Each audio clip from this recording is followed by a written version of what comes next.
சங்கீதம் 17 அதிகாரம். கர்த்தாவே, நியாயத்தை கேட்டு அருளும், என் கூப்பிடுதலை கவனியும். கபடமில்லாத உதடுகளினின்று பிறக்கும் என் விண்ணப்பத்திற்கு செவிகொடும். உம்முடைய சந்நிதியிலிருந்து என் நியாயம் வெளிப்படுவதாக.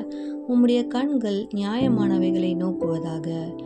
நீர் என் இருதயத்தை பரிசோதித்து ராக்காலத்தில் அதை விசாரித்து என்னை புடமிட்டு பார்த்தும் ஒன்றும் காணாதிருக்கிறீர். என் வாய் மீறாதபடிக்கு தீர்மானம் பண்ணினேன். மனுஷரின் செய்கைகளை குறித்து நான் உம்முடைய உதடுகளின் வாக்கினாலே துஷ்டனுடைய பாதைகளுக்கு விலக்கமாய் என்னை காத்து கொள்கிறேன். என் காலடிகள் வழுவாதபடிக்கு என் நடைகளை உமது வழிகளில் ஸ்திரப்படுத்தும். தேவனே, நான் உம்மை நோக்கி கெஞ்சுகிறேன், எனக்கு செவி கொடுக்கிறீர். என்னிடத்தில் உம்முடைய செவியை சாய்த்து என் வார்த்தையை கேட்டருளும். உம்மை நம்புகிறவர்களை அவர்களுக்கு விரோதமாய் எழும்புகிறவர்களினின்று உமது வலது கரத்தினால் தப்புவித்து இரட்சிக்கிறவரே, உம்முடைய அதிசயமான கிருபையை விளங்க பண்ணும்.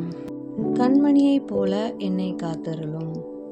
என்னை ஒடுக்குகிற துன்மார்க்கருக்கும் என்னை சூழ்ந்து கொள்ளுகிற என் பிராண பகைஞருக்கும் மறைவாக உம்முடைய செட்டைகளின் நிழலிலே என்னை காப்பாற்றும். அவர்கள் நினந்துண்ணியாயிருக்கிறார்கள், தங்கள் வாயினால் வீம்பு பேசுகிறார்கள். நாங்கள் செல்லும் பாதைகளில் இப்பொழுது எங்களை வளைந்து கொண்டார்கள். எங்களை தரையிலே தள்ளும்படி அவர்கள் கண்கள் எங்களை நோக்கி கொண்டிருக்கிறது.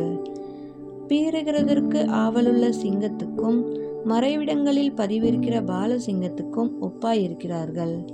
கர்த்தாவே, நீர் எழுந்திருந்து அவனுக்கு எதிரிட்டு அவனை மடங்கடியும்.